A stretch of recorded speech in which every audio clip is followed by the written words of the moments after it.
The Earth received a message from space. It was from the Galactic Council, a group of alien civilizations that watched humans from far away.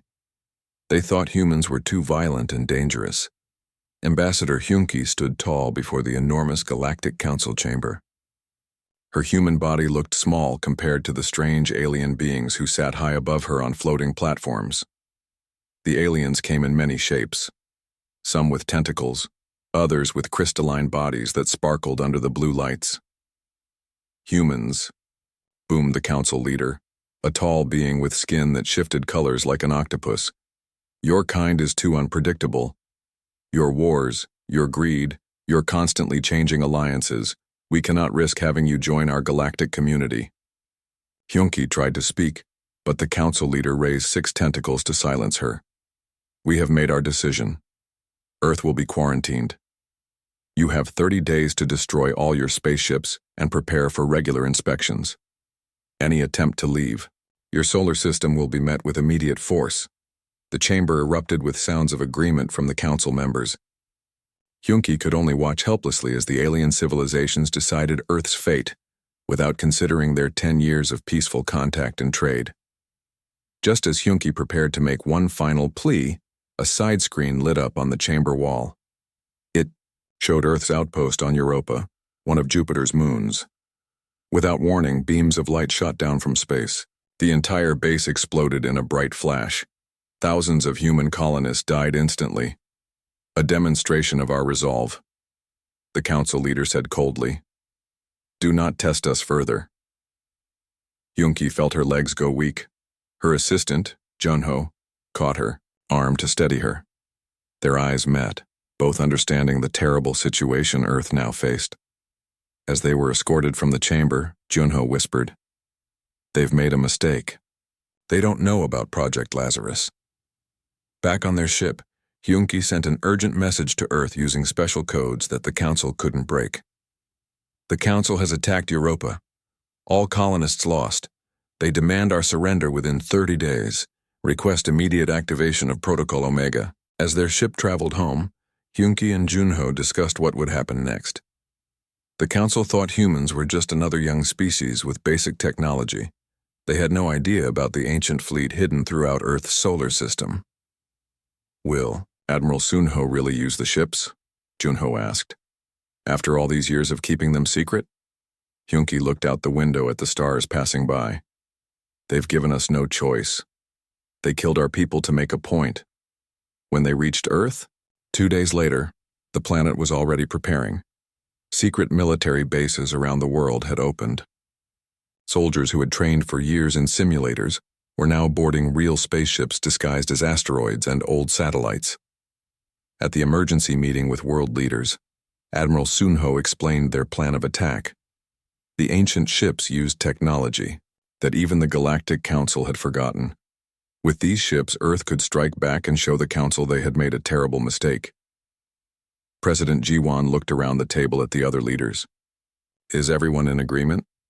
Once we activate these ships, there's no going back. We'll be at war with the entire Galactic Council." One by one, they nodded.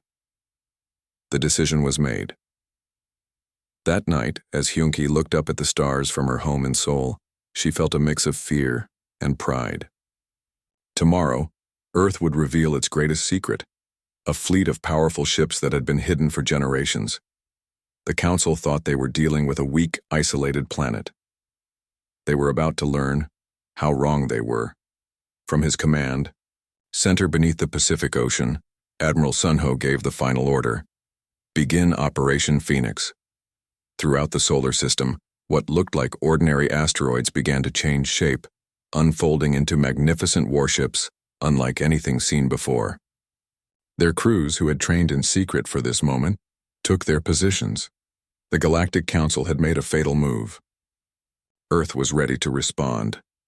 The emergency meeting took place deep under the mountain. World leaders from every nation gathered in the secret bunker. The room was silent, except for the soft hum of air filters.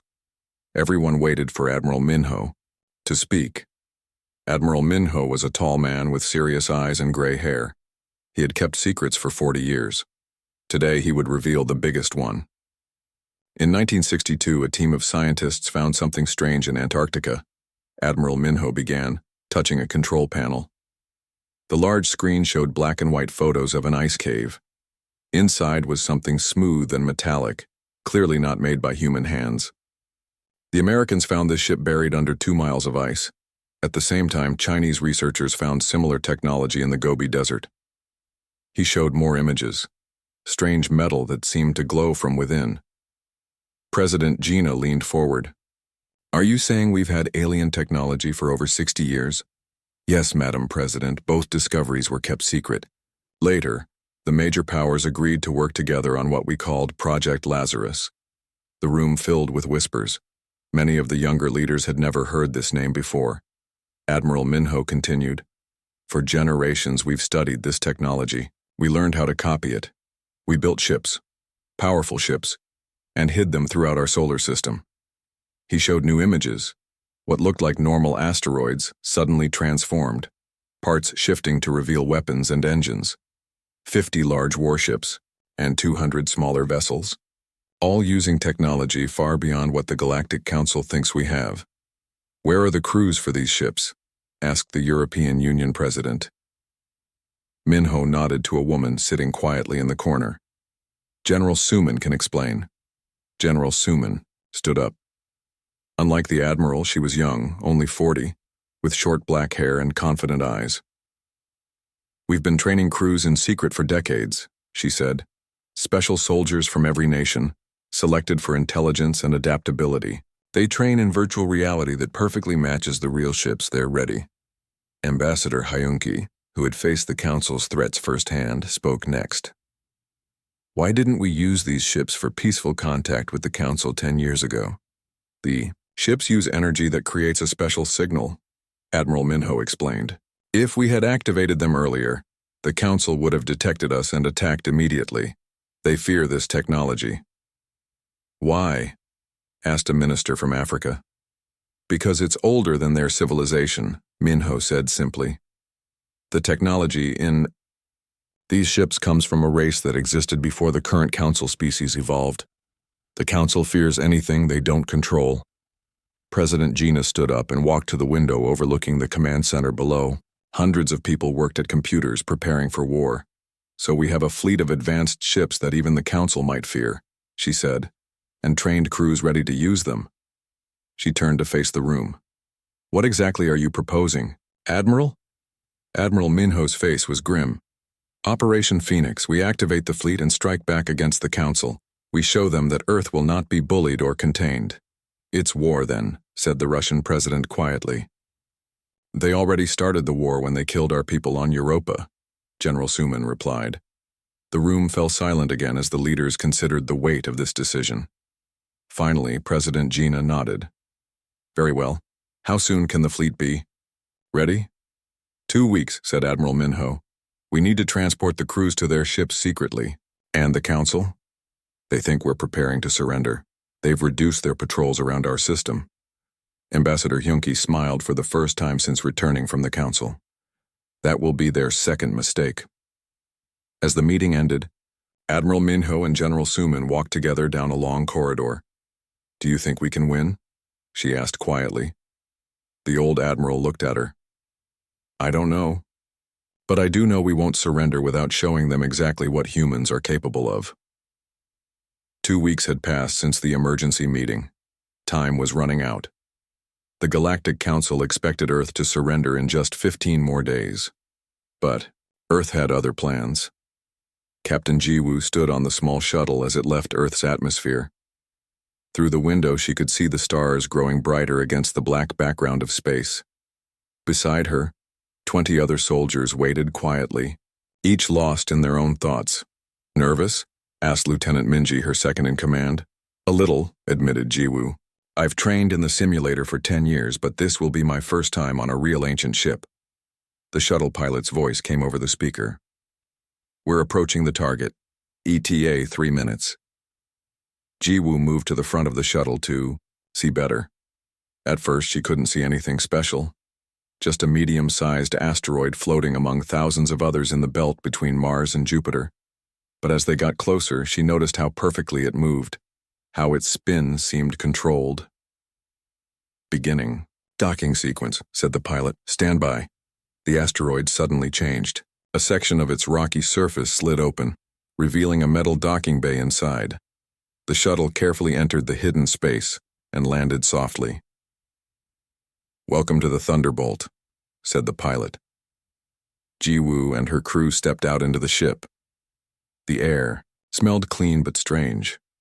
Lights came on automatically as they walked, revealing corridors that looked both alien and somehow familiar from their training.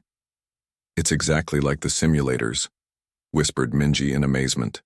Almost, said Ji-Woo, touching the wall. But this is real. They made their way to the bridge. The command center was circular, with stations for each crew member. Ji-Woo walked to the captain's chair and slowly sat down. The moment she touched it, the entire ship seemed to wake up. Screens lit up around the room showing the status of all systems. All stations report, she ordered, just as she had done thousands of times in training. One by one, her crew checked their systems. Weapons, engines, shields. Everything was working perfectly despite being hidden for decades. All across the solar system, similar scenes were playing out. Disguised ships hidden in the asteroid belt, buried in the moons of Jupiter and Saturn, or floating as dead satellites around Earth, all coming to life as their crews arrived. In the command center on Earth, Admiral Minho and General Suman watched as green lights appeared on their big map, showing each ship as it became active.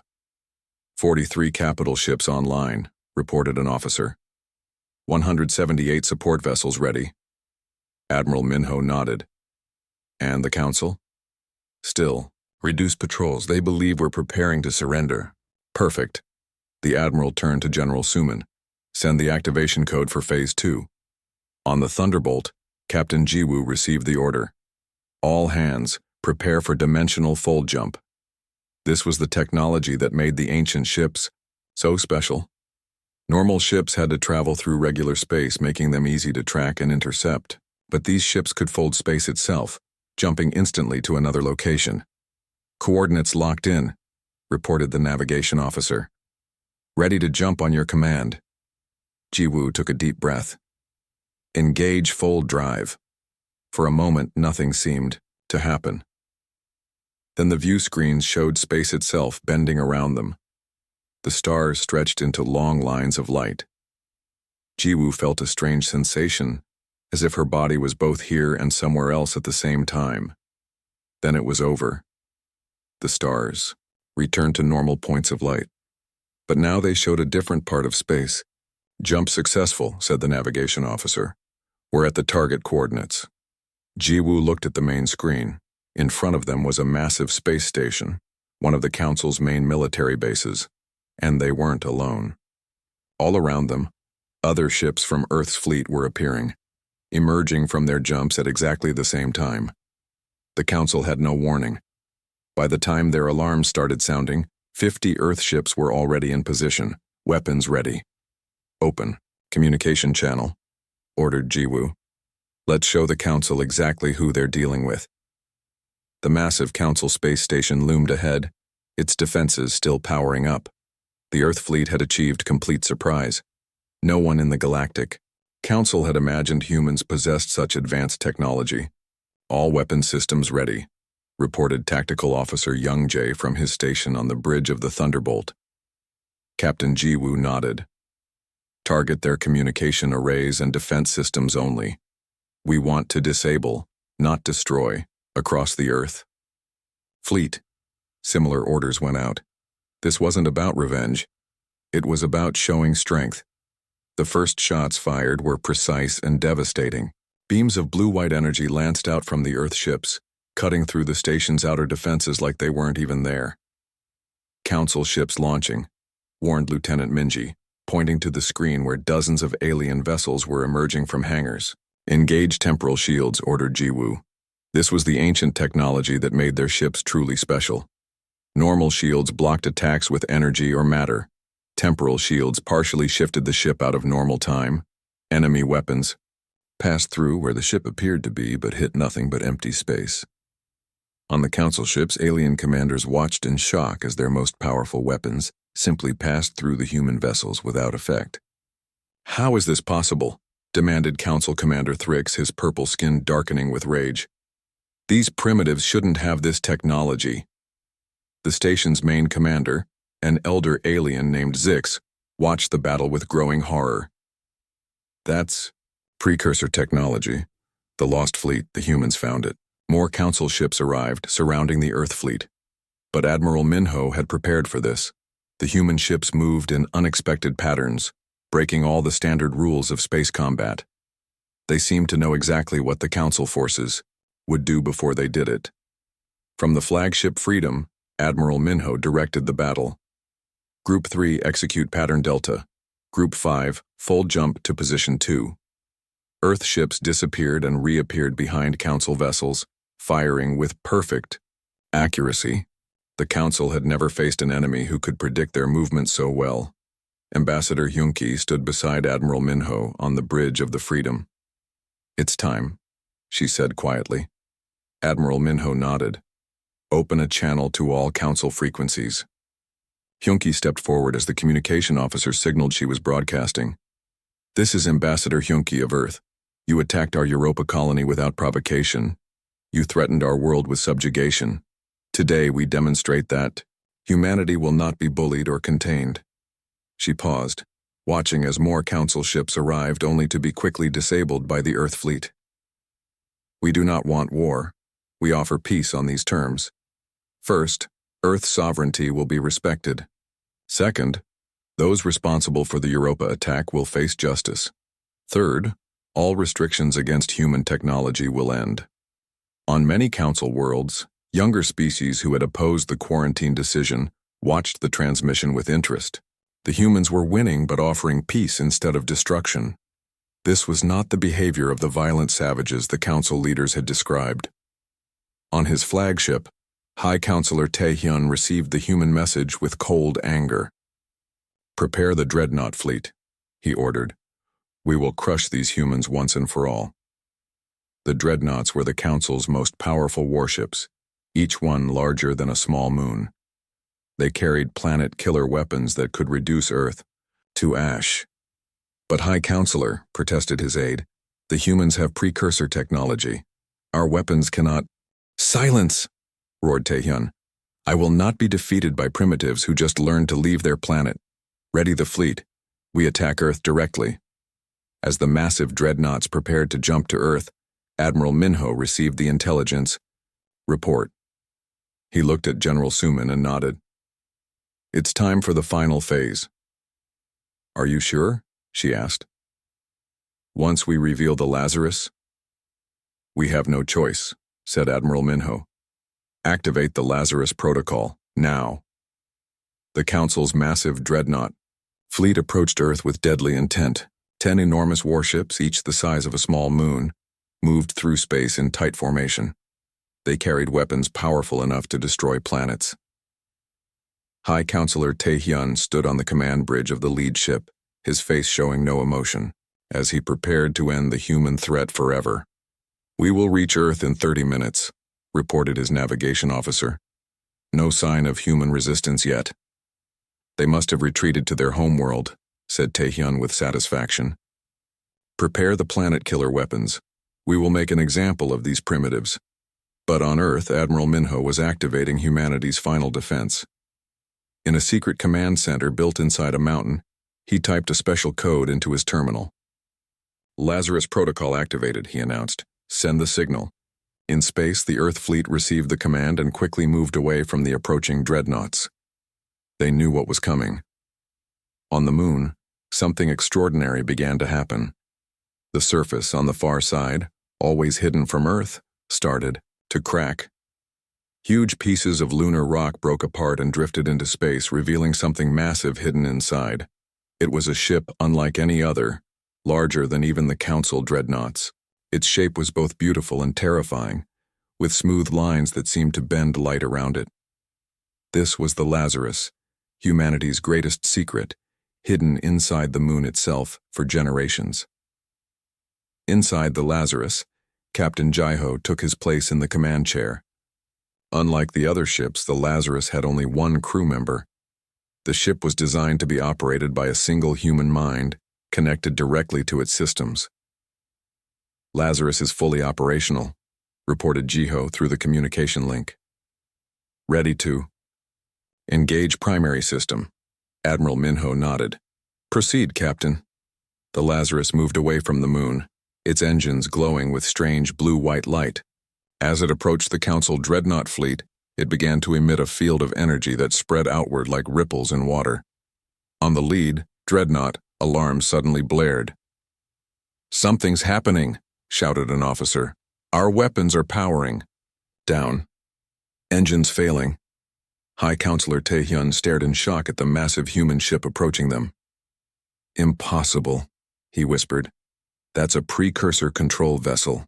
The Lazarus had activated its primary system, a device that could create artificial gravity wells and manipulate the fabric of space-time itself. Within this field, the Council ships were completely helpless. Their advanced weapons wouldn't fire. Their powerful engines couldn't move them. They floated in space, trapped like insects in amber. From the Freedom, Ambassador Hyunki opened a communication channel to the lead dreadnought. High Counselor Taehyun, your fleet is disabled. You have no weapons, no escape, now we will talk. The High Counselor's face appeared on the screen, his expression now showing fear for the first time. What do you want? The same terms I offered before, replied Hyunki calmly. Earth's sovereignty will be respected. Those responsible for the Europa attack will face justice. All restrictions against human technology will end. Additionally, we now demand a council seat. Taehyun had no choice but to agree. Without firing another shot, humanity had defeated the most powerful military force in the galaxy. 1 week later, Ambassador Hyunki stood in the Galactic Council chamber again, this time as Earth's first council member. As she took her seat, many alien representatives approached to welcome her. The younger species especially were eager to form alliances with humans. You still haven't told us where you found that technology, said one alien diplomat curiously. Hyunki smiled. Some secrets we keep, even from friends. The true origin of the ancient fleet remained a mystery. Perhaps it was left by a vanished alien race who saw humanity's potential. Or maybe, as some whispered, it was created by time-traveling humans from the future, ensuring their own survival. Whatever,